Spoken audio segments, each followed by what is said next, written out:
He lay face down in the dirt, barely able to breathe. The sound of the whip still echoed in the air, long after the punishment had stopped. Dust mixed with blood on his back, and every breath felt heavier than the last. A man stepped closer and said quietly, almost calmly, "Bow, and this ends."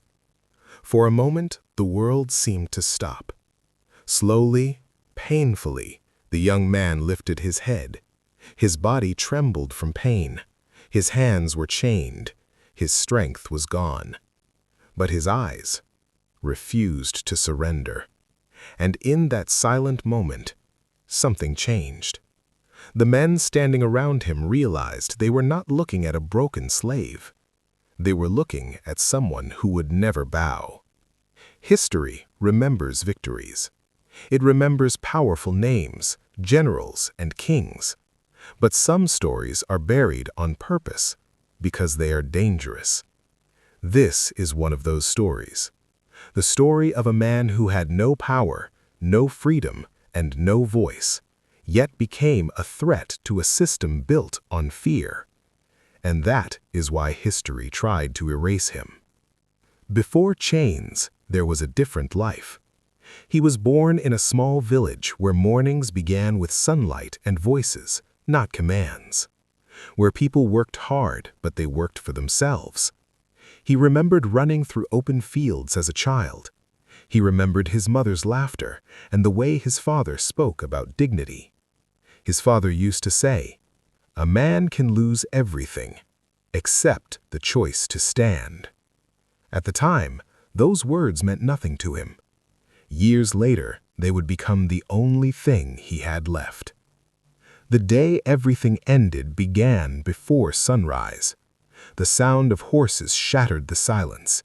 Then came shouting, smoke, fire.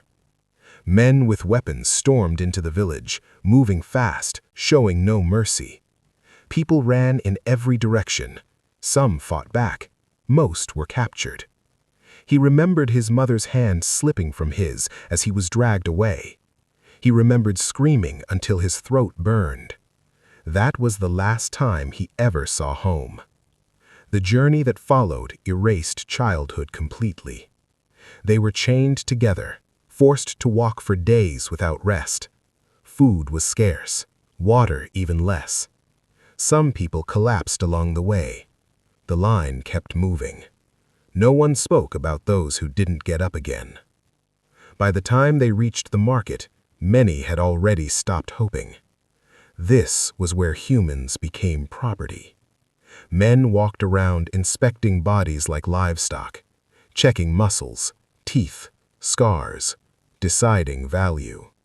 When it was his turn, a buyer grabbed his arm and turned him around roughly. "Strong," the man said. "He'll survive." A price was agreed upon, and just like that, his name, his past, and his identity disappeared. He was given a new name, a slave's name. The plantation felt endless. Fields stretched farther than the eye could see, and the work never truly stopped. Days began before sunrise and ended only when darkness made work impossible. Mistakes meant punishment. Slowing down meant hunger. The sound of suffering became normal. Most slaves learned quickly how to survive by becoming invisible. Eyes down, voice silent, no resistance. But something inside him refused to disappear. He worked harder than most. He followed orders, but he never lowered his gaze. And the overseers noticed. Because fear was necessary for control, and he did not look afraid. At night, when exhaustion forced others into sleep, he stayed awake, looking at the sky. The same sky he once saw as a free boy. He wondered if freedom still existed somewhere beyond the fields, or if it had only been a memory. That thought was dangerous, because hope, in a place built on control, was rebellion. Months passed. His body grew stronger, shaped by endless labor. But something else was growing too. Quiet, resistance. The overseers began giving him harder tasks, longer hours. They were waiting for him to break. He never did. And slowly, others began to notice, not because he spoke, but because he endured without surrender. A man who refuses to break reminds others that breaking is not inevitable, and that made him dangerous. One afternoon, under the burning sun, everything changed. A small mistake, a moment too slow, enough to make an example out of him. He was dragged forward and forced to his knees in front of everyone. The whip struck again and again. The message was clear: obedience or pain. The other slaves kept their heads down. Watching was risk. When it ended, he collapsed into the dirt. The overseer stepped closer. "Now you understand," he said. But he was wrong. Slowly, painfully, the young man pushed himself up. Every movement showed pain. Every breath hurt. Yet instead of lowering his head, he looked straight ahead. Not with anger, not with hatred, with refusal. The silence that followed was heavier than the punishment itself, because fear had shifted. For the first time, it wasn't the slaves who felt it. That night, whispers spread quietly. He didn't bow. 3 simple words, but words powerful enough to change how people thought. The masters understood the danger immediately. Fear kept the system alive, and courage could destroy it. From that day forward, he was watched constantly, given harsher work, less rest. They weren't trying to discipline him anymore. They were trying to erase his will. But something inside him had already changed. He realized a truth no chain could control. They owned his body, but not his decision. And once a man understands that, he is never truly a slave again. One quiet night, under a pale moon, he looked beyond the fields, beyond the fences.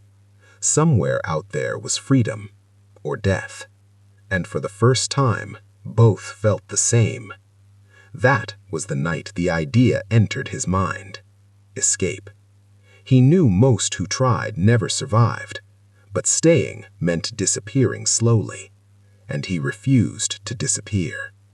He didn't know yet that this decision would change everything, that his refusal to bow would inspire others, and that years later, people would try to erase his story. Because a slave who refuses to bow becomes more than a man. He becomes a symbol, and symbols are dangerous. That night, sleep never came. The fields were silent, but his mind was not. Every sound felt louder in the darkness: the wind moving through dry leaves, distant footsteps, chains shifting as tired bodies turned in their sleep. He stared into the night, replaying the same thought again and again: escape. It wasn't hope that pushed him anymore. It was something deeper. The realization that staying meant slowly losing himself until nothing remained. And he refused to vanish like the others. He began watching everything carefully: the guards' movements, the moments when attention faded, which paths stayed darker at night. He spoke to no one about it. Trust was dangerous. One wrong word could mean death. But inside, the decision had already been made. He would run. Days passed as if nothing had changed. He worked, he obeyed, he stayed silent. But inside, every moment was preparation. He memorized the rhythm of the plantation: when the overseers drank, when exhaustion made the guards careless, when the night became thick enough to hide a man. Pain became easier to ignore when freedom waited somewhere ahead. Still, fear remained. Not fear of punishment, fear of failing. Because failure didn't mean another chance. It meant becoming an example. One evening, as the sun disappeared behind the fields, something unusual happened. An older slave approached him quietly while others rested. The man said nothing at first. He simply sat beside him. After a long silence, he whispered, "You're thinking about running." It wasn't a question. For a moment, his heart raced. He said nothing. The old man nodded slowly. "I tried once. Most don't make it." Then he looked at him carefully. "But some men can't live on their knees." Those words stayed with him long after the man walked away. The opportunity came sooner than expected. A storm rolled in one night, heavy clouds swallowing the moonlight. Rain began to fall, slowly at first, then harder. Visibility disappeared. Guards rushed to cover supplies, shouting over the wind. Chaos. For the first time, the plantation felt unguarded. His heart pounded. This was the moment. If he waited, the chance might never come again. He moved slowly at first, blending into the darkness between buildings. Every step felt louder than thunder in his ears. The rain helped, washing away sound and footprints. He reached the edge of the fields. For a moment, he stopped. Behind him was everything he had known for months: pain, control, survival. Ahead of him was uncertainty, freedom, or death. He didn't look back. And then he ran. Branches cut against his skin as he pushed through the trees. Mud slowed his steps, but fear pushed him forward. He ran until his lungs burned and his legs trembled. The plantation lights disappeared behind him.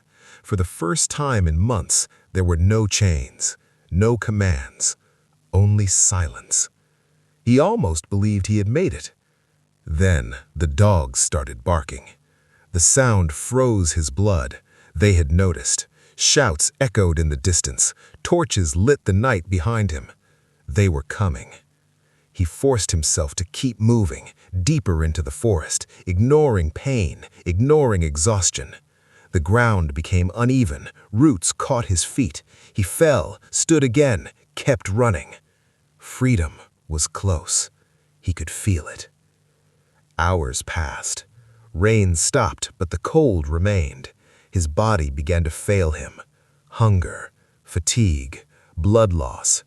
Every step became harder than the last. And slowly, the sounds behind him grew louder, closer. The dogs were faster. When they finally caught him, he didn't fight. He couldn't. Hands grabbed him, forcing him to the ground. Voices shouted angrily around him. Someone kicked him hard in the ribs. Another voice said, "I told you he'd try." They dragged him back before sunrise. The walk back felt longer than the escape itself, because this time he knew what waited. The punishment was meant to break him completely. All the slaves were forced to watch. The message was clear. This is what happens to those who dream of freedom. The whip fell again and again. Pain blurred everything. But something unexpected happened.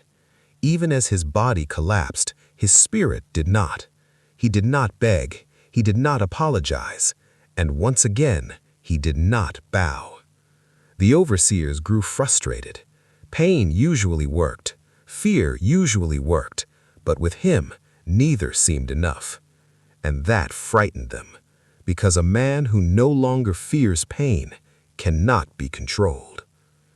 That night, barely conscious, he lay staring at the sky again. His escape had failed. His body was broken, but something inside him felt stronger than before. He had seen the world beyond the fields. He knew freedom existed, and now the idea could never be taken from him. What the masters didn't realize was this: his failure had changed everything. The other slaves had watched. They had seen someone try. They had seen someone endure punishment without surrender. And quietly, something began to spread. Not rebellion, not yet, but belief. And belief was more dangerous than escape. because belief could not be whipped away. Far away from the fields, decisions were already being made. The owners spoke about him in low voices. He was becoming a problem, an example they could not control. And soon, they would decide that breaking him was no longer enough. He had to disappear. He didn't know it yet, but the next time he tried to escape, it would not only risk his life, it would change the fate of everyone around him. And it would begin the story that later history tried to erase. Morning came slowly after the punishment. The sun rose over the fields as if nothing had happened. Work continued. Orders were shouted. The system moved forward, unchanged. But something had changed. Not in the plantation, in the people. Whispers moved quietly between the workers. Eyes lifted for a second longer than before. Silence no longer felt empty. It felt shared. They had seen a man try to escape and survive, and that idea could not be undone. He could barely stand. Every movement sent pain through his body, but the overseers gave him no time to recover. Pain, they believed, would teach obedience. Instead, it taught endurance. Days passed in a blur of exhaustion. His wounds slowly closed, leaving scars that would never disappear. The overseers watched him constantly now, not because he was weak, because he wasn't. They expected anger, rage, desperation, but he showed none. He worked quietly, conserving strength, observing everything, and that made them uneasy. The old man who had spoken to him before the escape sat beside him again one evening. For a long time, neither of them spoke. Finally, the old man said softly, "You saw it, didn't you?" He nodded slightly. "The world outside," the old man continued. "Once you see it, you can't forget." He was right. Freedom was no longer an idea, it was real. And that made returning to chains harder than before. Something else began to change as well. Other slaves started moving closer to him during breaks, not speaking directly, not asking questions, just sitting nearby, watching. They weren't looking for words, they were looking for proof. Proof that a man could suffer without losing himself. And without realizing it, he had become that proof. The overseers noticed the change immediately. Groups were broken apart. Work assignments were rearranged. Anyone seen near him too often was punished. Fear had to be restored, because fear kept order alive. But fear was weaker now. Once people see resistance, even silence becomes dangerous. One afternoon, a young boy collapsed in the field from exhaustion. The overseer raised the whip without hesitation. Before he could strike, something unexpected happened. He stepped forward. Just one step, not aggressive, not defiant, but enough. The overseer froze for a moment, surprised. Everyone stopped working. The air felt heavy. For a second, it seemed as if something larger might happen. Then the overseer struck anyway, but lighter than before. The moment passed. Work continued, but everyone had seen it. He had stepped forward, and nothing had happened to him. That night, whispers spread again. Hope was growing, and hope was dangerous, because hope leads to questions, and questions lead to change. Far from the fields, inside the owner's house, conversations had begun. "He's influencing them," one man said. "He's just a slave," another replied.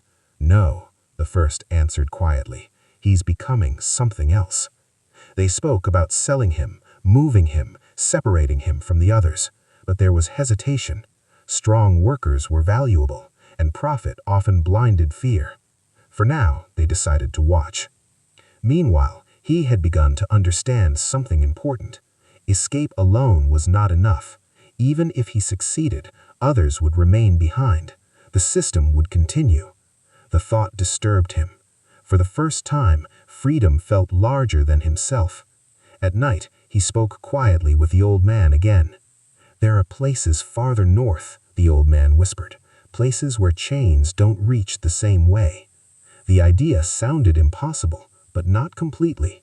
Stories traveled between plantations, rumors of people who disappeared and were never found again. Most believed they were lies, but he wasn't sure anymore, because he had already seen what others thought impossible. Weeks passed. The overseers grew harsher, trying to crush the growing tension. Punishments became more frequent, food portions smaller, exhaustion deeper. The goal was simple: keep people too tired to think. But pressure creates cracks, and cracks spread. One evening, as the sun disappeared behind the trees, the young boy he had once protected approached him. "Why didn't you bow?" the young boy asked quietly. He thought for a moment before answering. "Because the moment you bow inside, you never stand again." The boy nodded slowly, and in that moment he understood something terrifying. This was no longer just about survival. People were listening, learning, changing. The owners noticed too. Reports reached them that workers were slower, less afraid. Small acts of disobedience began appearing. Nothing open, nothing punishable alone, but together they formed a pattern, and patterns scared men in power. A decision was finally made. If he could not be broken, he would be removed, sold far away. Somewhere his influence would disappear. Orders were given quietly. The transfer would happen soon. He didn't know yet, but he felt the change in the air. The guards watched him differently now, not with anger, with calculation, and he understood something was coming, something worse than punishment. That night, staring at the stars again, he realized time was running out. If he wanted freedom, if any of them wanted freedom, the next move had to be different, smarter, because the next failure would not end with survival. And far beyond the plantation, forces were already moving, routes were forming, whispers of escape networks spreading between distant lands. He didn't know their names yet, but soon his path would cross with people who believed slavery itself could be defeated. And when that happened, his story would become impossible to erase. The rain hadn't stopped.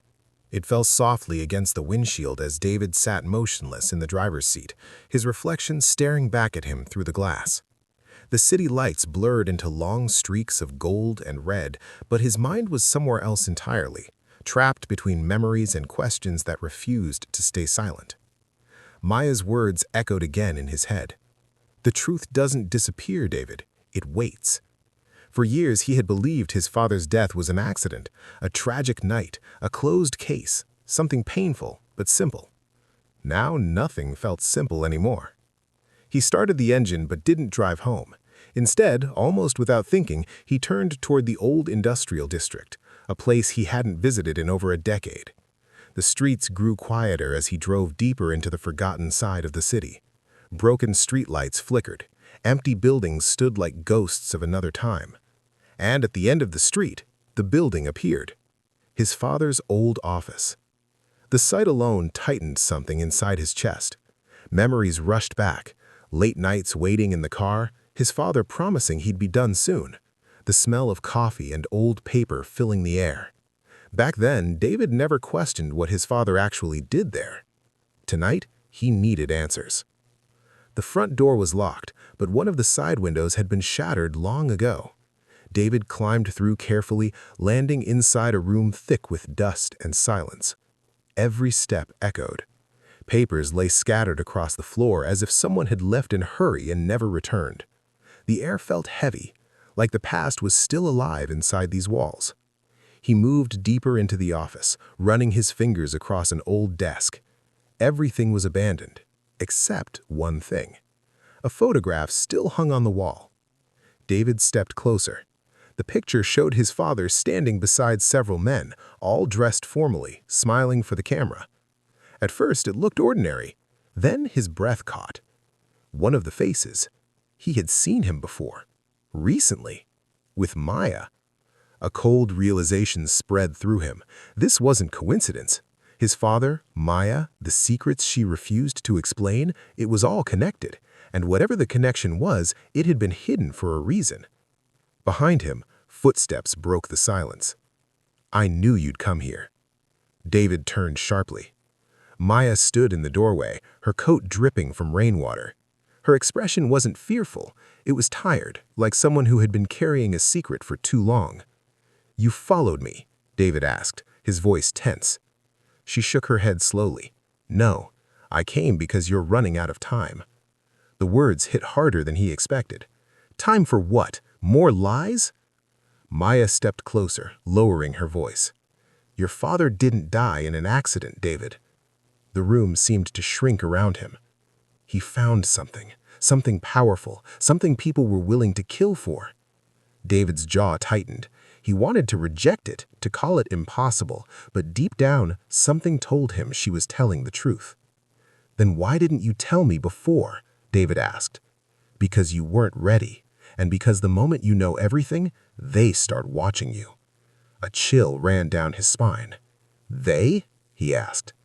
Maya hesitated, glancing toward the broken window, as if expecting someone to be outside. "The same people your father trusted," she said quietly. "The same people who betrayed him." Silence filled the room again. David felt anger rising, mixing with fear. His entire life had been built on a version of reality that was now collapsing piece by piece. "What did he find?" finally David asked. Maya reached into her bag and pulled out a small envelope, worn at the edges. "He left this for you." David took it slowly. His hands felt heavier than usual as he opened it. Inside was a key and a handwritten note. The handwriting was unmistakable. His father's. "If you're reading this, it means they failed to stop the truth. Trust no one, not even the people closest to you." David's heart pounded. "Where does the key go?" he asked. Maya met his eyes. "A storage unit," she said. "Your father rented it weeks before he died. Whatever he discovered, it's still there." Outside, thunder rolled across the sky. For the first time, David understood that this wasn't just about the past anymore.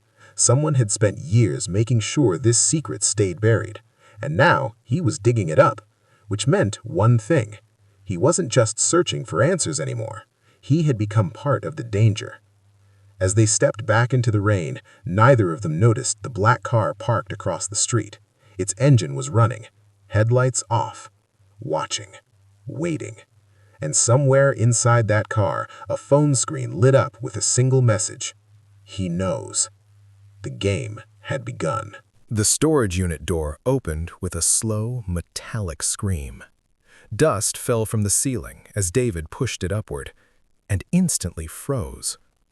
Inside, under a single flickering light, were dozens of boxes, photographs, files, and a wall covered in names. Some of those names were crossed out in red, and at the center of the wall was his own. The air inside the storage facility smelled of rust and damp concrete.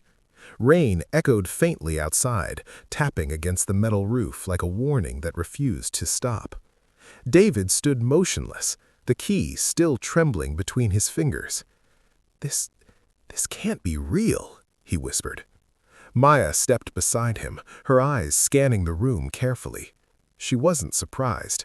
That worried him more than anything. "He knew they were coming," she said quietly. "Your father prepared for this." David walked slowly inside, every step heavy. Boxes were stacked neatly, labeled with dates going back years. This wasn't random. This was organized, planned. His father hadn't just discovered something. He had been building a case against someone powerful. David picked up a photograph from the nearest table. It showed a group of men leaving a government building late at night. The image was grainy, taken from a distance. On the back, his father had written a single word: meeting. Another photo showed money being exchanged. Another showed the same faces appearing in different cities, different events, different years. A pattern, a hidden network. And suddenly, David understood why his father had died. "This isn't just corruption," David said slowly. "This is bigger." Maya nodded. "Much bigger." She moved toward the wall covered in documents. Strings connected photographs, names, and locations like a map of secrets. Some faces were politicians, others were business leaders. A few were people David recognized from the news. People who still held power. People who looked untouchable. Your father believed they were controlling decisions from behind the scenes, contracts, investigations, even accidents. David's chest tightened at the last word, accidents. His father's death flashed in his mind again. The broken car, the police report, the closed case. All of it suddenly felt staged. So he tried to expose them. Yes, Maya replied. And that's when he became a problem. David turned toward the center of the wall again. His own name stared back at him, circled in black ink. Beneath it were notes written in his father's handwriting. If something happens to me, he must know the truth. A wave of emotion hit him unexpectedly. Anger, grief, confusion. For years, he had believed his father chose work over family, secrets over honesty. But now it felt different. Maybe his father had been trying to protect him all along. A sudden noise echoed from outside the unit. Both of them froze. Footsteps. Slow. Careful. Maya immediately switched off the light. Darkness swallowed the room. David's heartbeat pounded loudly in his ears as they stood silently, listening. The footsteps stopped just outside. A shadow passed beneath the door. Then, silence. After several seconds, the sound faded away. David exhaled slowly. You said they'd start watching. They already are, Maya whispered. The realization settled heavily between them. Whoever these people were, they knew someone had come here. And if they knew that, they knew David was involved. He turned back toward the boxes, urgency replacing hesitation. We need to take this. All of it? Maya asked.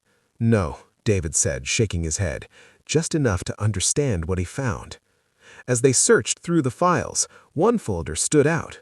Unlike the others, it wasn't labeled with dates or names, only a symbol, a small black circle drawn by hand.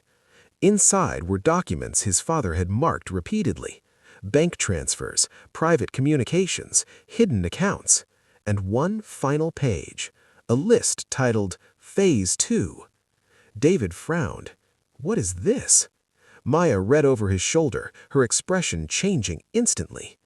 This wasn't just evidence, she said slowly. Your father wasn't only exposing them. She looked up at him. Your father was planning to bring them down. Before David could respond, his phone suddenly vibrated in his pocket. Unknown number. He hesitated, then answered. Silence. Then a calm, unfamiliar voice spoke. You should have left the past buried, David. The line went dead. The room felt colder. David stared at the phone, realization sinking in. This wasn't a warning. It was a message. They knew his name, his number, his location. The game had moved to the next level. Outside, thunder cracked across the sky again as David closed the folder slowly. For the first time, fear wasn't the strongest feeling inside him anymore. It was determination. They killed him to stop the truth, he said quietly. Maya watched him carefully. And now? She asked. David looked back at the wall of names, at the powerful people who believed they were untouchable. Now, he said, his voice steady, we finish what he started. But neither of them realized one thing yet. The deeper they went, the harder it would be to tell who the enemy really was, because some betrayals were still waiting to happen. The rain had stopped by the time they left the storage facility, but the air still felt heavy, like the storm hadn't really passed. Streetlights reflected off wet asphalt as David drove in silence, his hands tight around the steering wheel. The voice on the phone replayed in his mind again and again. You should have left the past buried. It wasn't just a threat, it was confidence. Whoever called him wasn't afraid. They expected him to stop. That realization made David press harder on the gas. They know everything, he finally said. My number, where I was, maybe even what we took. Maya stared out the window, thinking. Then we assume we're already being watched. David glanced at her. You say that like it's normal. For people like them, she replied quietly, it is. They drove the rest of the way without speaking. Every passing car felt suspicious. Every red light lasted too long. By the time they reached David's apartment building, the tension had settled deep into his chest. Inside, he locked the door immediately. The familiar space no longer felt safe. Files and photographs covered the table within minutes. Names, dates, transactions, patterns that slowly began forming a clearer picture. David's father hadn't been chasing rumors. He had been tracing something systematic, carefully hidden power. They're connected through foundations and private contracts, David said, pointing at the documents. Money moves through charities, then disappears into shell companies. Maya nodded. Clean on paper, invisible in practice. David leaned back, exhausted. How did he even find this? Maya hesitated before answering. Because someone helped him. David looked up sharply. Who? She didn't respond immediately. That silence said enough. You knew, David said, realization hitting him. You were working with him. Maya exhaled slowly. I didn't start that way. The room went quiet. My brother worked for one of them, security. He thought it was just corporate work. One night he saw something he wasn't supposed to see. 2 weeks later, he disappeared. David felt the weight of her words. No investigation, no evidence, just gone. And you think they were responsible? I know they were. For the first time, David understood why she had been involved from the beginning. This wasn't just about truth for her. It was personal. Before he could respond, a sudden knock echoed through the apartment. Both of them froze. Another knock, slower this time. David's heart pounded. No one was supposed to know he was home. Maya shook her head slightly, signaling him to stay quiet. The knocking stopped. A few seconds passed. Then footsteps retreated down the hallway. David moved cautiously toward the door and checked through the peephole. No one. But something lay on the floor outside. An envelope. He opened the door slowly and picked it up, bringing it inside. No name, no address, just a single sheet of paper inside. A photograph. David's stomach dropped. It was a picture of him and Maya leaving the storage facility earlier that night, taken from across the street. On the back, 3 words were written. Stop now. Last warning. The message was clear. They weren't hiding anymore. They're escalating, Maya said quietly. David stared at the photo, anger rising again. Fear was still there, but it was changing into something else, something stronger.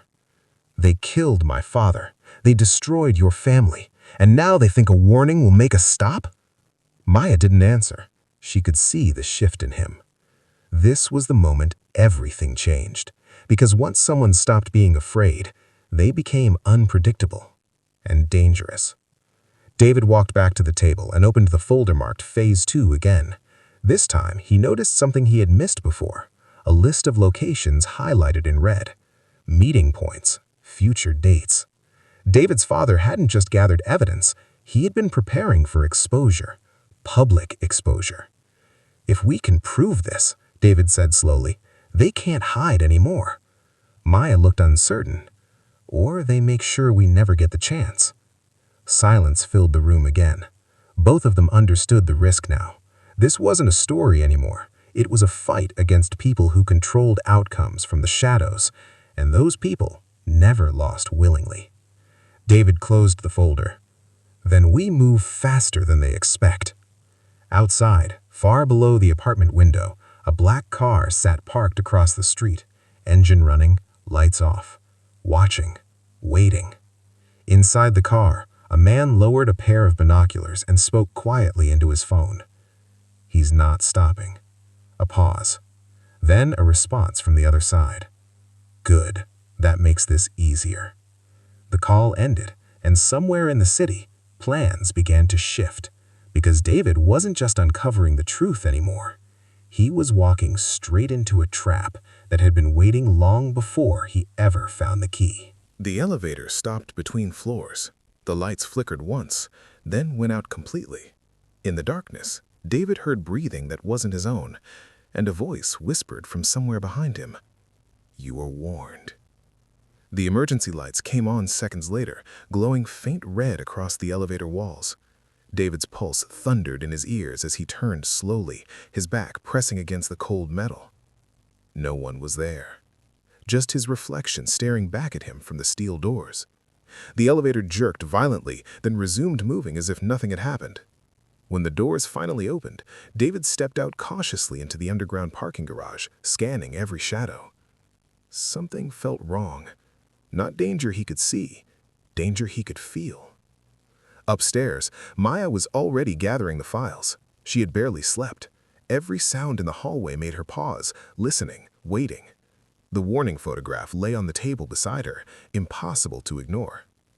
They weren't chasing secrets anymore. The secrets were chasing them.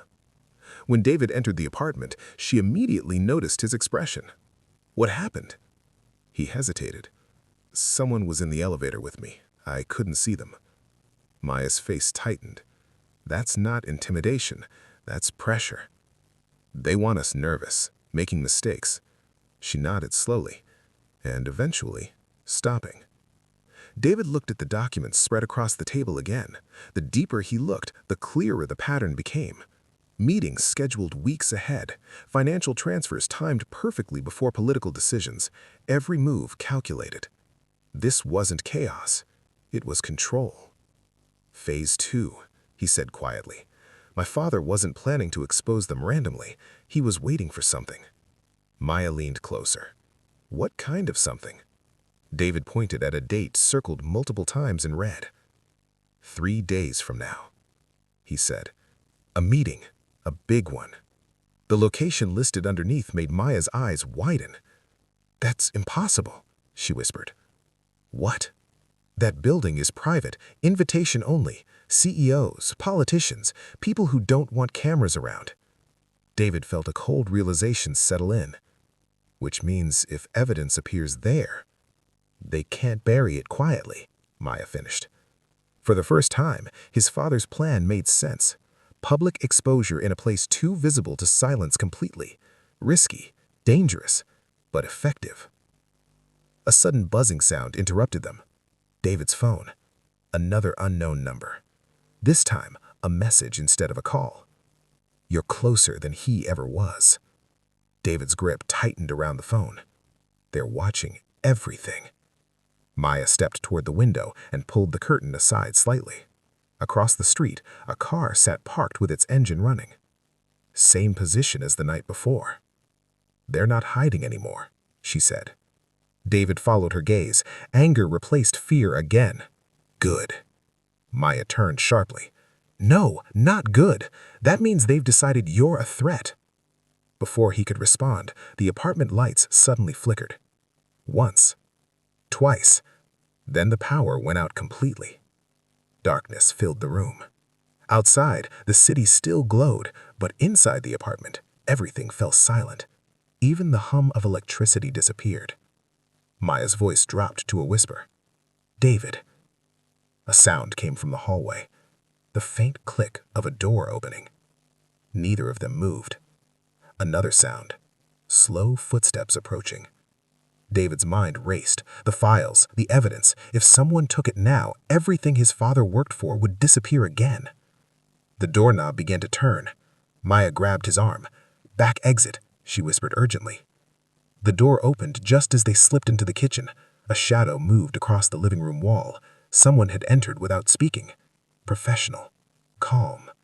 David and Maya moved quietly through the back stairwell, hearts pounding, footsteps echoing softly as they descended. Only when they reached the street did they finally breathe again. Across the road, the parked car's headlights suddenly turned on. The engine roared to life. They know we're leaving, Maya said. David looked back at the apartment building, realization hitting hard.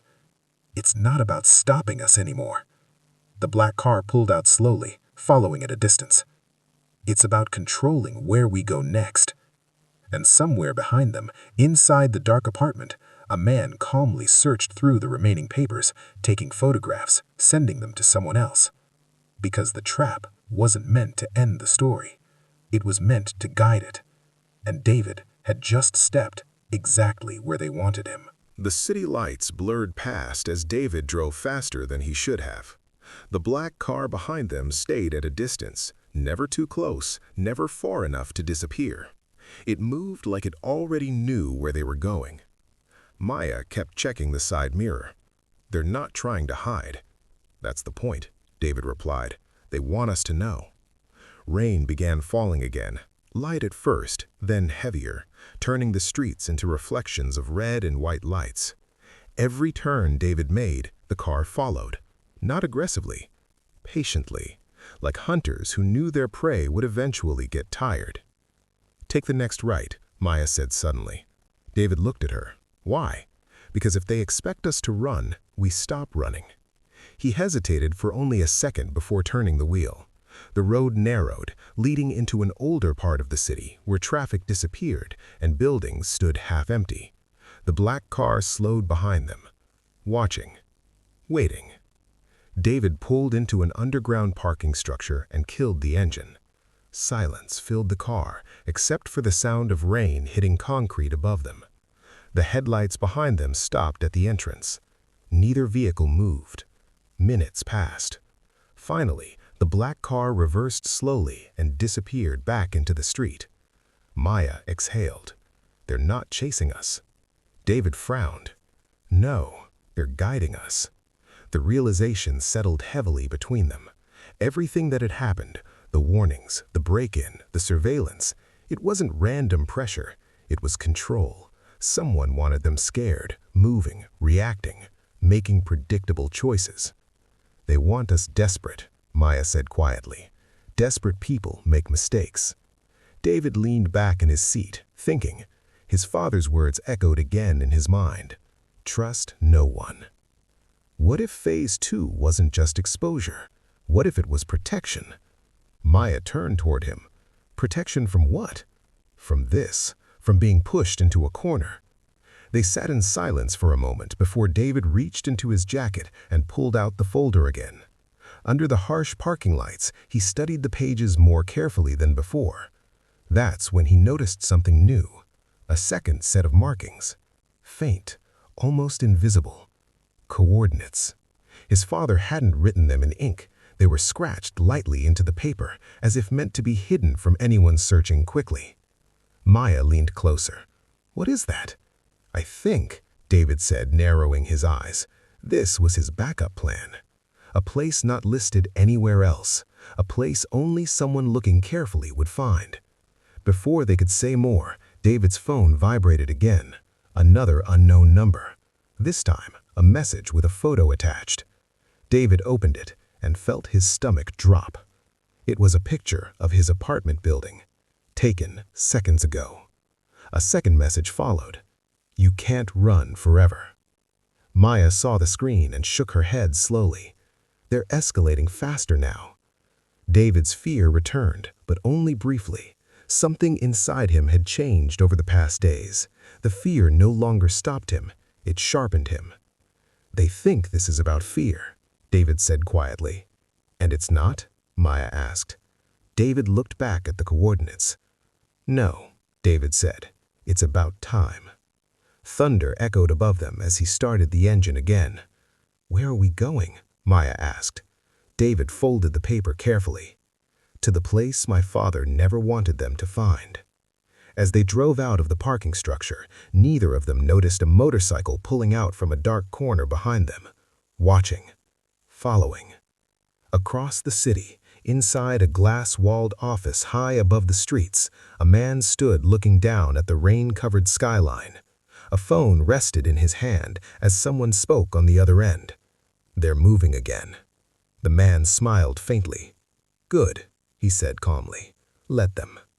He ended the call and looked at a photograph on his desk. David's father, taken years earlier. "Finish what you started," he murmured, "so I can finish it too."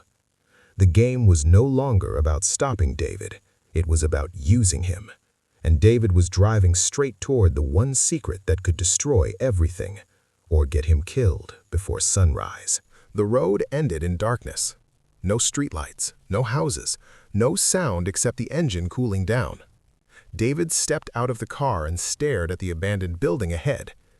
"This is where he hid it," he whispered.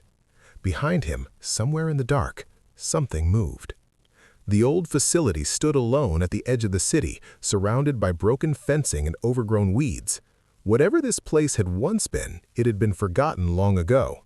Windows shattered, walls stained by years of rain and neglect. David checked the coordinates again. "This is it." Maya looked uneasy. "Your father came here?" "He must have," David replied. "He wouldn't hide something important anywhere obvious." The wind pushed through the empty structure, creating a low, hollow sound that echoed like distant voices. Every instinct told them to leave, but they had already come too far to turn back. Inside, the air smelled of dust and rust. Their footsteps echoed across the concrete floor as flashlight beams cut through the darkness. Old machinery sat abandoned, covered in thick layers of dirt. "This place feels wrong," Maya said quietly. David didn't answer. His attention was fixed on the walls. He remembered coming somewhere like this once as a child, not clearly, just fragments. His father telling him to stay in the car, promising it would only take a minute. A memory he had never questioned before, until now. They moved deeper into the building, following a narrow hallway that led underground. The temperature dropped instantly as they descended the stairs. The air grew colder, heavier. At the bottom was a steel door. No handle on the outside, only a keypad. David stared at it, realization dawning slowly. He didn't just hide this here. He secured it, Maya finished. The keypad flickered faintly when David touched it. For a moment, nothing happened. Then numbers appeared. He hesitated. "What if it's monitored?" Maya asked. David shook his head. If they knew about this place, they would already be here. He thought for a moment, then entered 6 numbers. His birthday. The keypad buzzed red. Wrong. He exhaled slowly and tried again. This time, his father's birthday. The lock clicked. The door opened with a deep metallic sound that echoed down the hallway. Inside was a small room, clean, untouched by time. A desk, filing cabinets, a single computer covered with a cloth. David stepped forward carefully, his heartbeat loud in his ears. "This was his safe room," Maya whispered. On the desk lay a recorder and several sealed envelopes. One of them had David's name written on it in familiar handwriting. His hands trembled as he opened it. Inside was a letter. He read silently first, then out loud without realizing. "If you're here, it means they forced your hand. I hoped you would never need to find this place." David's throat tightened. "I didn't tell you the truth because knowing it would make you a target. The people I investigated don't just protect power, they create it. And once you see how deep it goes, there is no going back." Maya watched him carefully as he continued reading. "There is someone inside their circle who wants this exposed. I never learned who, but they helped me survive longer than I should have. If you're reading this, trust the evidence, not the people." David lowered the letter slowly. "An insider," Maya said. "Or a trap," David replied. He turned toward the computer. Unlike everything else in the building, it looked newer, maintained, intentional. When he pressed the power button, the screen flickered to life immediately. No password, just a single video file on the desktop, dated 2 days before his father died. David hesitated before clicking play. The screen filled with his father's face, older, tired, but calm. "If you're watching this," his voice said, "then they finally made their move." The recording crackled slightly. "I found proof of everything. Names, accounts, operations, enough to destroy them. But I also learned something worse." David leaned closer. "They're preparing something big, something that will erase every trail permanently. If they succeed, the truth disappears forever." The video paused suddenly, the file corrupted at the end. Maya looked at David. "What does that mean?" Before he could answer, a loud noise echoed from upstairs. A door slamming shut. Both of them froze. They were not alone anymore. The lights flickered once, then went out completely. In the darkness, footsteps echoed slowly above them. David's grip tightened around the flashlight. "They followed us," Maya whispered. David shook his head slowly, listening carefully. "No," he said. "They were already here." Above them, something heavy scraped across the floor, and for the first time since this began, David realized something terrifying. This place wasn't just a hiding spot. It was part of the plan, and they had just walked straight into it. Darkness swallowed the room completely. For a moment, neither David nor Maya moved. The only sound was the faint hum of the computer shutting down and the slow echo of footsteps somewhere above them, each step deliberate, unhurried. Whoever was upstairs wasn't searching. They already knew where to look. David tightened his grip on the flashlight and switched it on. The narrow beam cut through the darkness, illuminating dust floating in the cold air. "We need to leave," Maya whispered. David shook his head slowly, looking back at the computer screen. The corrupted video file still flickered faintly, frozen on his father's face. There was something unfinished about it, something important missing.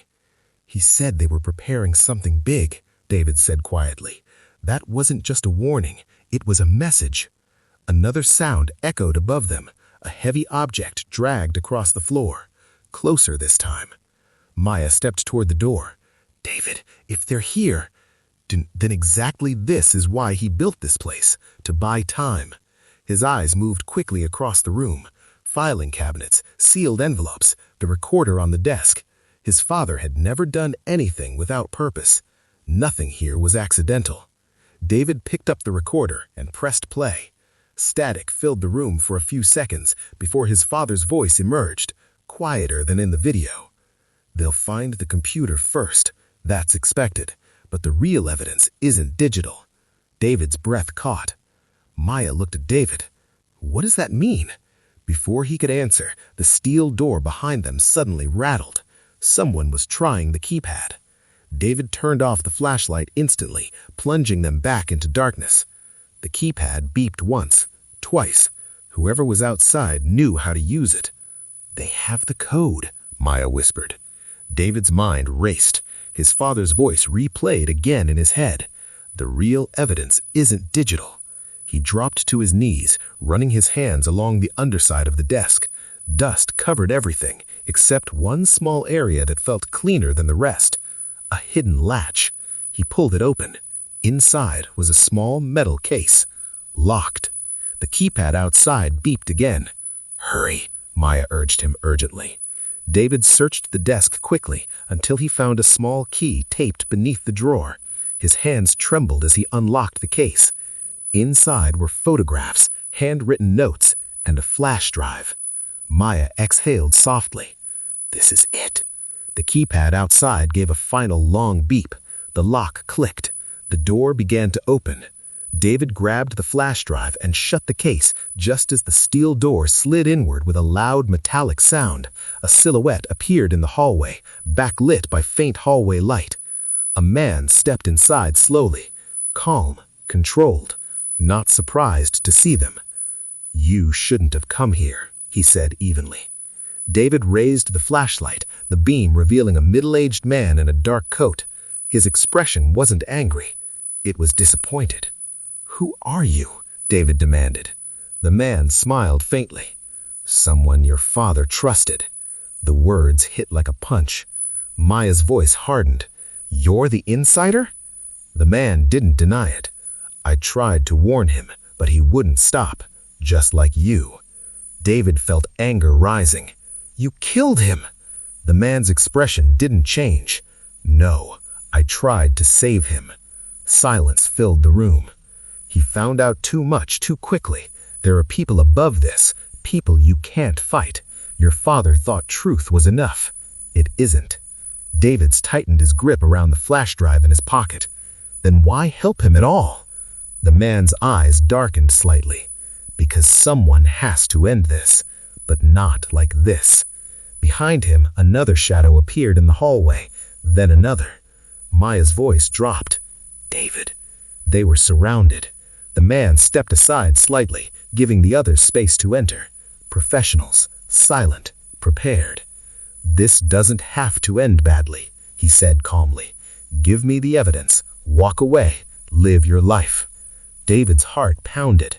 Fear clawed at him again, but beneath it, something stronger held him steady. His father's voice echoed in his mind. Once you see how deep it goes, there is no going back. David shook his head slowly. There was never a way back.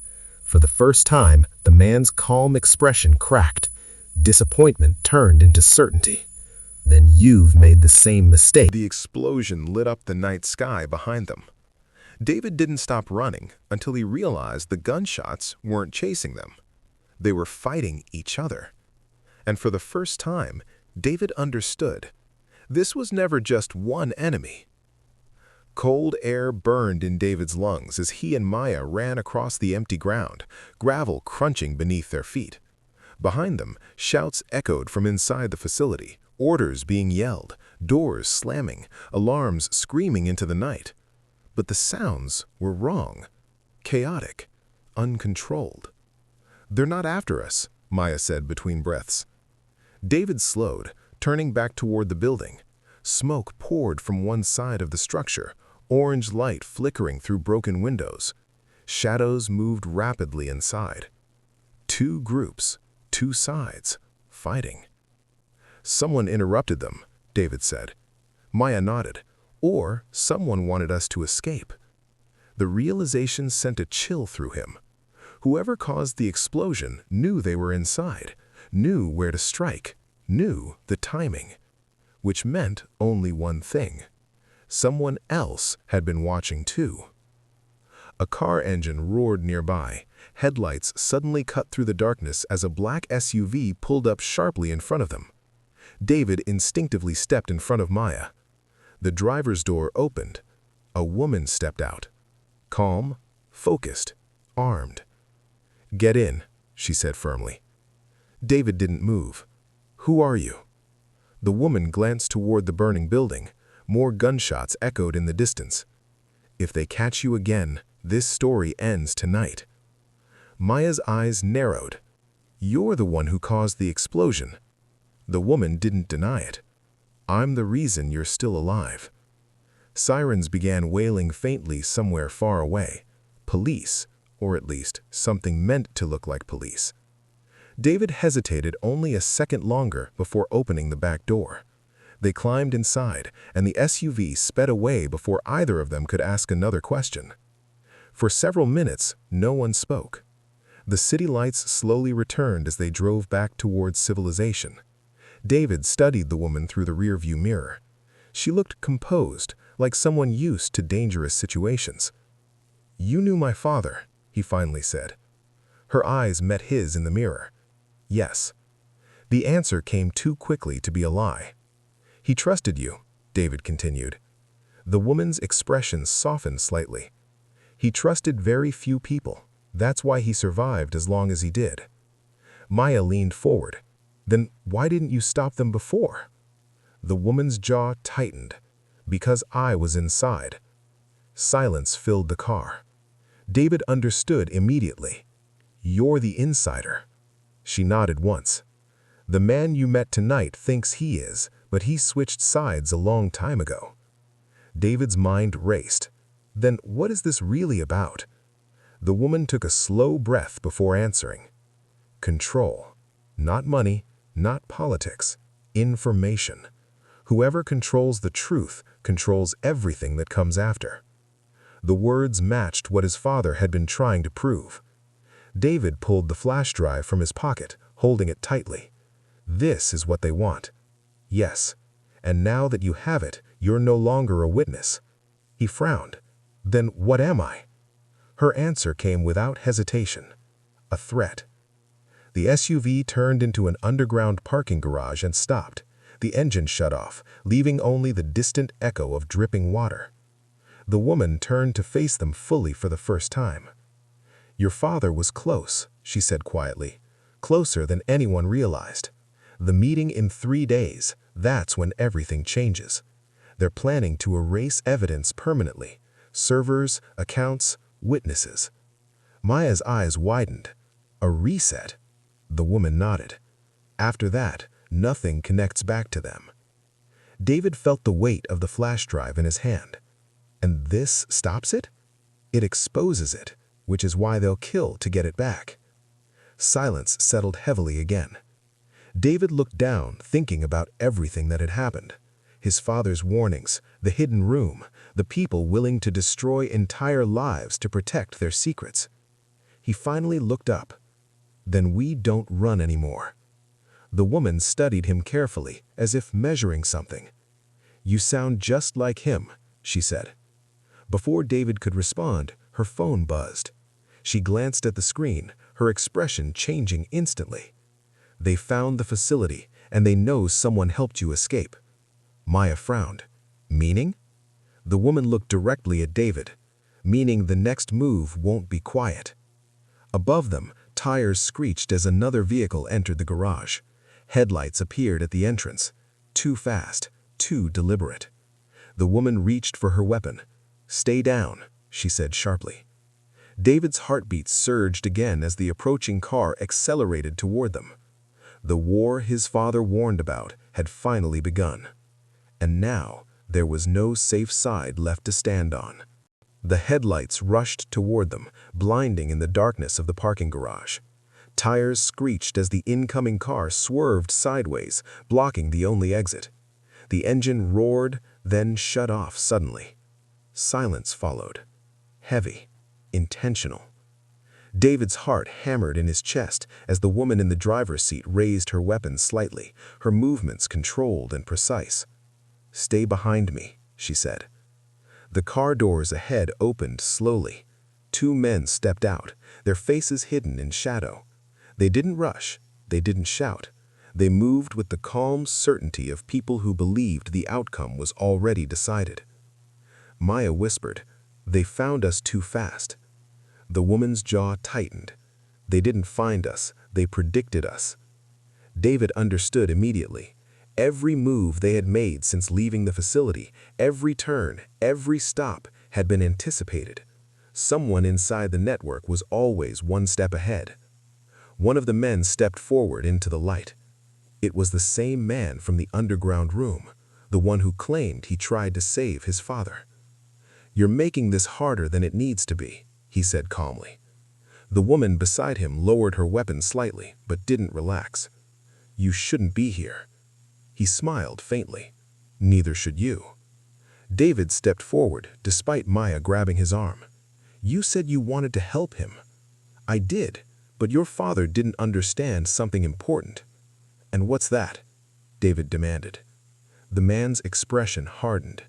"Some systems can't be destroyed, only controlled." The words hung in the air. Behind him, more footsteps echoed through the garage. Additional figures appeared near the entrance, cutting off escape completely. Maya whispered, "We're surrounded." The woman beside David leaned closer to him, her voice low. "Listen carefully. If this goes wrong, you run. Don't stop." David shook his head. "I'm not leaving again." She didn't argue. She already knew he wouldn't. The man's gaze shifted to the flash drive in David's hand. "That doesn't belong to you," he said. "It belonged to my father, and he died trying to make sure people saw what's on it." The man sighed, almost regretfully. "Your father believed exposure would change things. It won't. The world forgets quickly. Power doesn't." David felt anger rise again, stronger than before. "Then why are you so afraid of it?" For the first time, the man didn't answer immediately. That silence was enough, because it meant David was right. Suddenly, tires screeched again at the garage entrance. Another vehicle burst inside, headlights flashing wildly. The armed men turned instinctively toward the noise. A distraction. The woman beside David moved instantly. "Now!" She shoved him backward as chaos exploded around them, shouting, footsteps, weapons being drawn. Someone fired. The sound echoed violently off the concrete walls. David grabbed Maya's hand and ran between parked cars, heart pounding as voices shouted behind them. "Stop them!" They reached a stairwell door and pushed through, climbing upward 2 steps at a time. Sirens echoed outside now, real time, growing louder with each second. Halfway up, Maya stopped suddenly. "David, the flash drive!" He checked his hand. Still there. Still the reason all of this was happening. They burst out onto the street, cold night air hitting their faces. Traffic moved normally, unaware of the chaos happening below. For a moment, everything felt strangely quiet. Too quiet. David turned back toward the garage entrance just as the woman emerged seconds later, breathing hard. She looked shaken for the first time. They'll regroup, and next time they won't hesitate. Maya asked the question both of them were thinking. What do we do now? The woman looked at David. The meeting, 3 days, that's your only chance. After that, they erase everything. David felt the weight of the flash drive in his hand. His father's 24 hours before the meeting, David finally understood the truth. This was never about exposing powerful people. It was about deciding who survives when the truth comes out. And by morning, someone close to him would betray him. Rain tapped softly against the windows of the safe house as silence filled the room. The place was small, hidden between abandoned office buildings, temporary, forgettable. Exactly the kind of location no one would look at twice. David hadn't slept. The flash drive sat on the table in front of him, untouched for hours. Every time he looked at it, he felt the weight of everything that had happened since he opened that storage unit. His father's death no longer felt like the end of something. It felt like the beginning of a war. Maya stood near the window, watching the empty street below. The woman who rescued them, Elena, checked her phone repeatedly, her expression growing more tense with every passing minute. "They're moving faster," Elena said finally. "Accounts disappearing, servers going offline. They're cleaning up." David frowned. "Because they know we're coming?" Elena nodded. "And because they don't know how much you have." That uncertainty was the only advantage they had left. David finally picked up the flash drive. "What's actually on this?" Elena hesitated before answering. "Enough to expose financial networks, secret agreements, and people who've never appeared in public records." Maya turned from the window. "Meaning?" Elena met her eyes. "Meaning this doesn't stop at politicians or corporations. Some of the names on that drive control investigations themselves." The implication hung heavy in the air. If that was true, then there was no authority they could safely trust. David plugged the flash drive into the laptop. For a moment, nothing happened. Then folders appeared across the screen, organized, labeled, precise. His father's work, years of it, financial trails connecting shell companies across countries, private communications, recorded meetings. Proof. Real proof. David scrolled slowly, his breathing shallow. This is bigger than corruption." Elena nodded quietly. "It's influence." One folder caught David's attention. Unlike the others, it wasn't labeled with dates or transactions, just a single word: contingency. He opened it. Inside was a video file. The timestamp showed it was recorded only hours before his father died. David pressed play.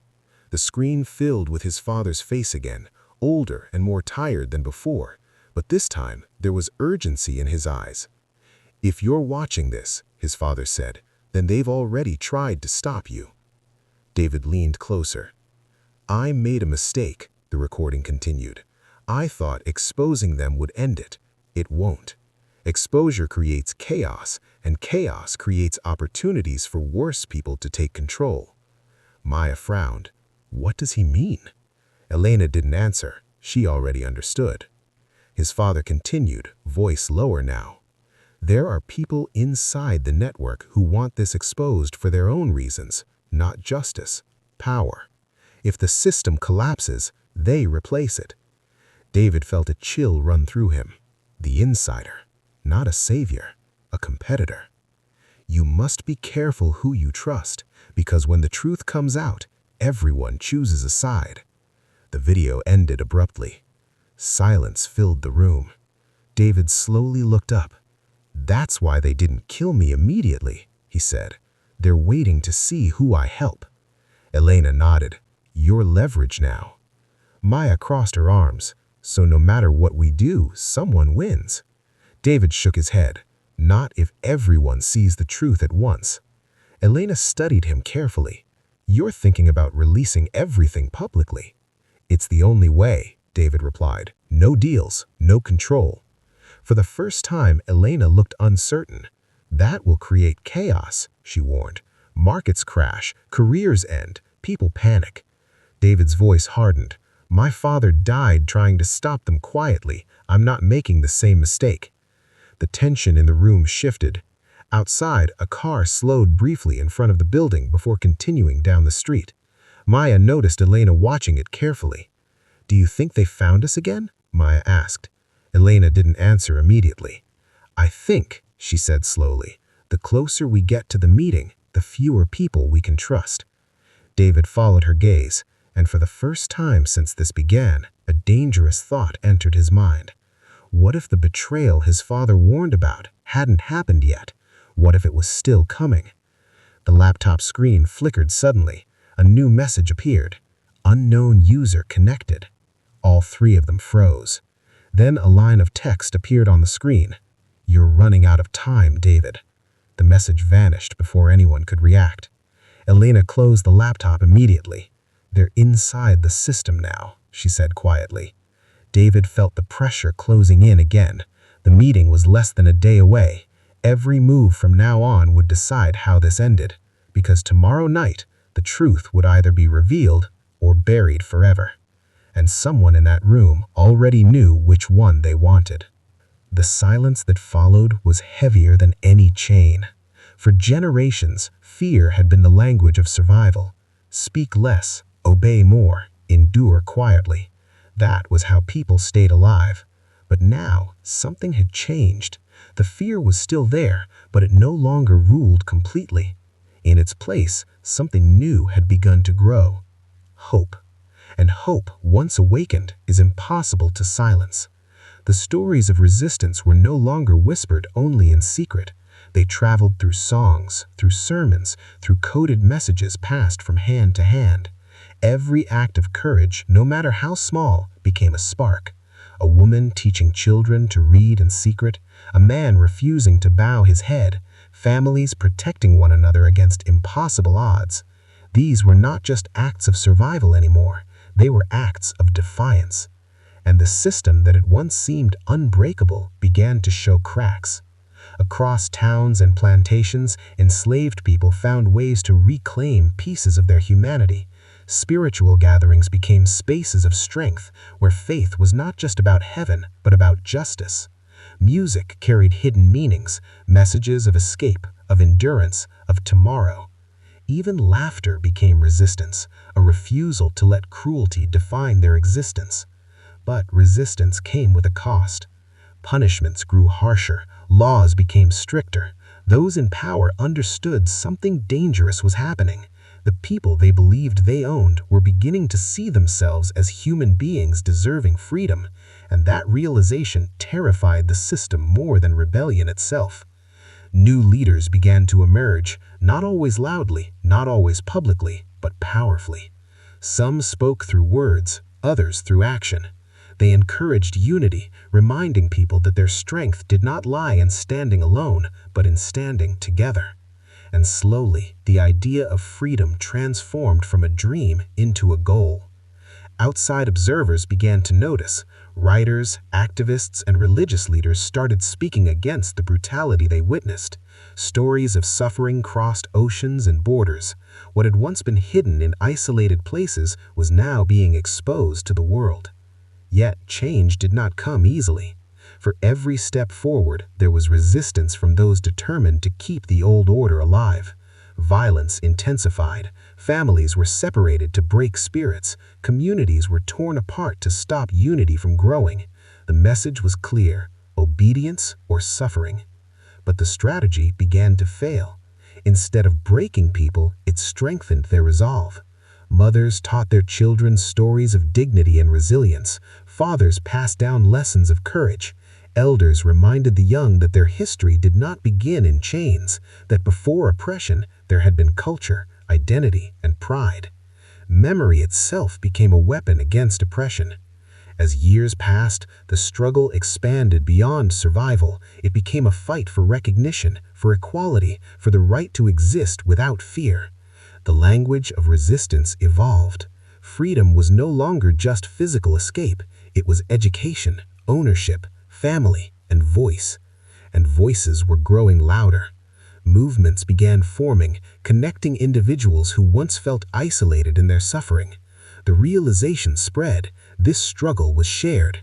Across regions and generations, people were fighting the same battle in different ways. Some resisted openly, others resisted quietly, but all were part of something larger than themselves. History was shifting. The old system, built on cruelty and control, was facing an unavoidable truth. It could not last forever. Too many people were questioning it. Too many stories had been told. Too many sacrifices had been made. Yet, even as hope grew, uncertainty remained. Freedom, when it finally comes, does not erase pain overnight. The scars of injustice run deep. Communities had to imagine what life beyond oppression would look like.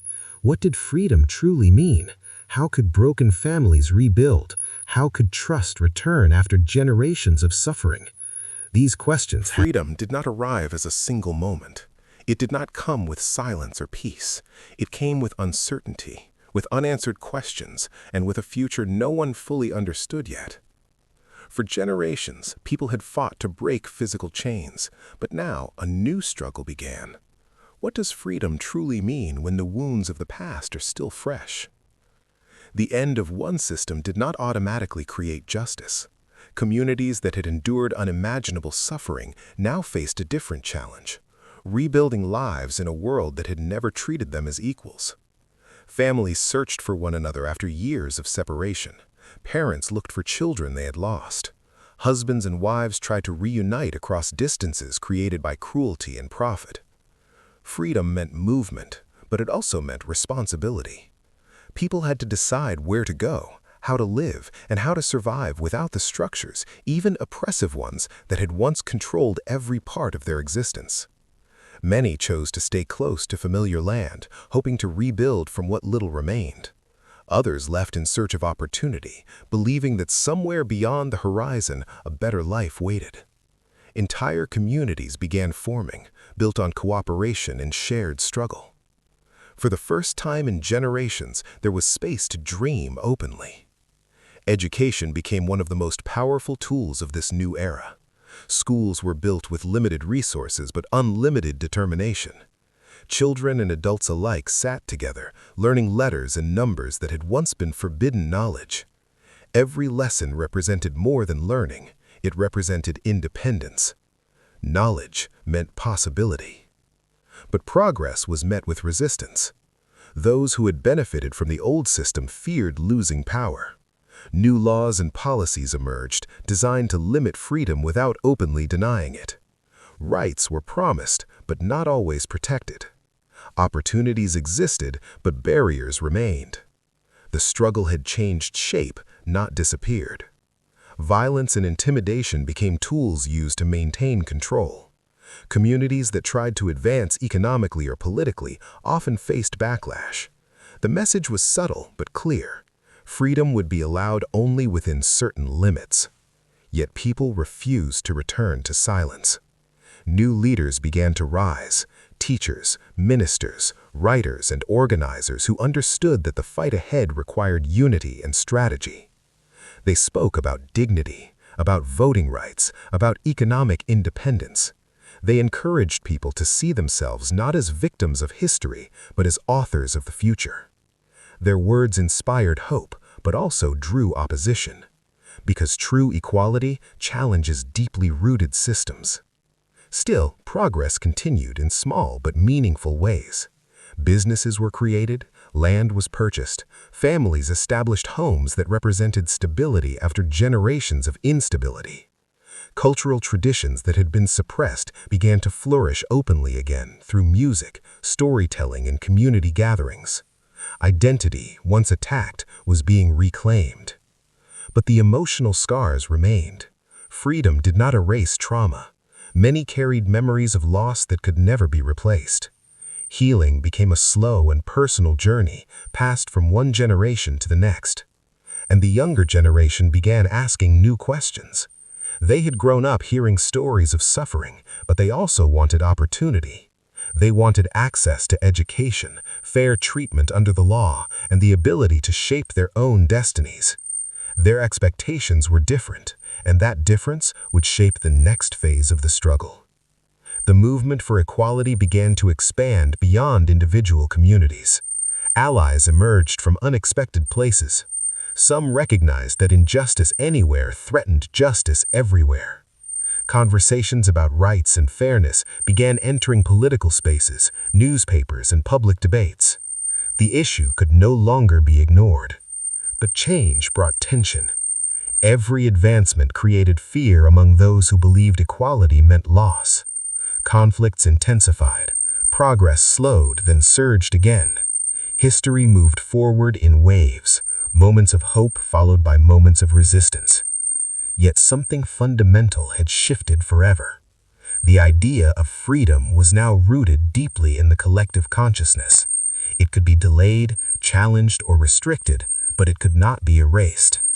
Voices continued to rise, demanding not just freedom, but fairness, not just survival, but opportunity, not just recognition, but respect.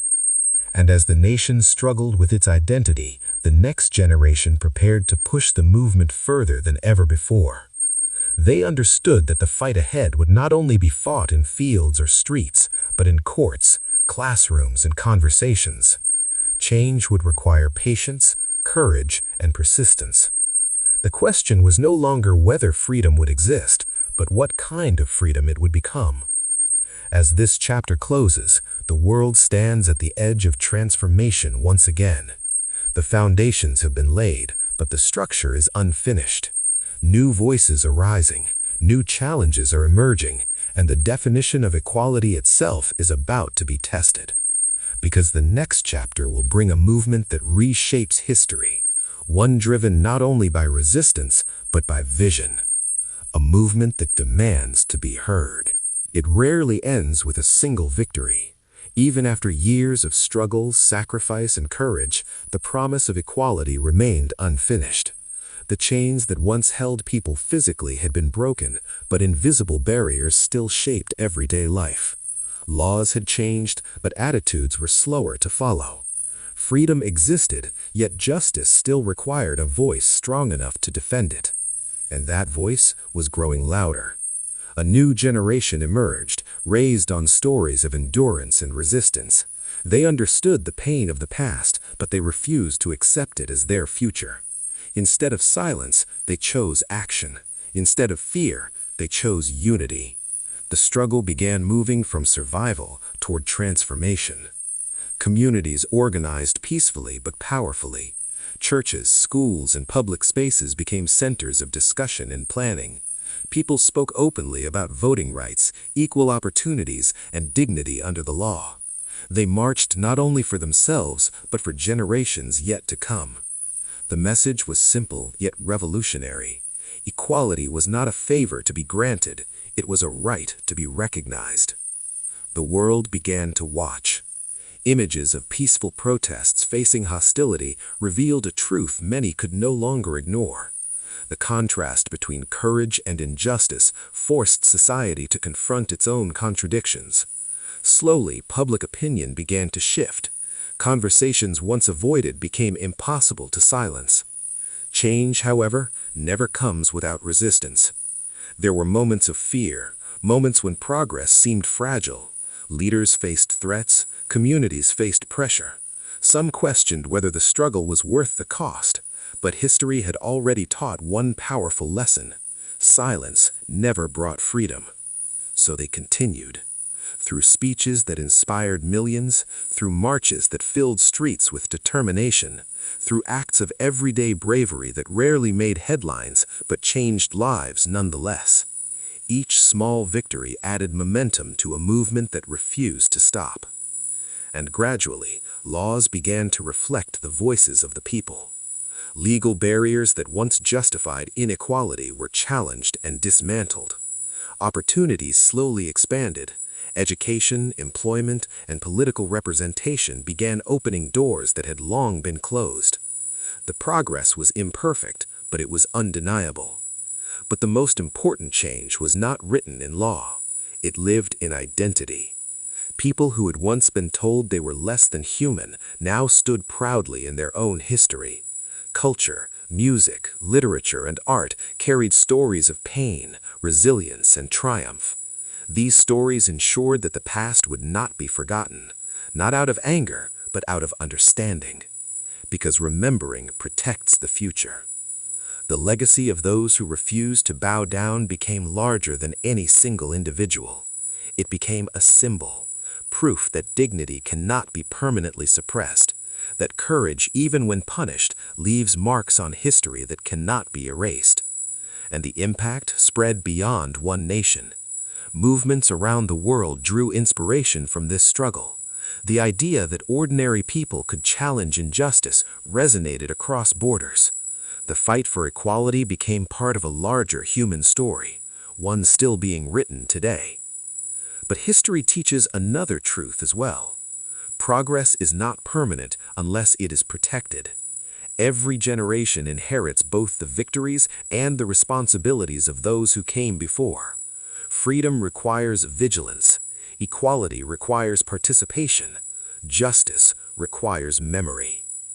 The story you have followed was never only about one slave who refused to bow down. It was about a spirit, the refusal to accept oppression as destiny. That spirit survived punishment, distance, and time itself. And it continues to live wherever people choose courage over fear. Today, the world looks different because of those who stood firm when it was easier to surrender. Their resistance reshaped laws, changed conversations, and inspired millions who would never know their names.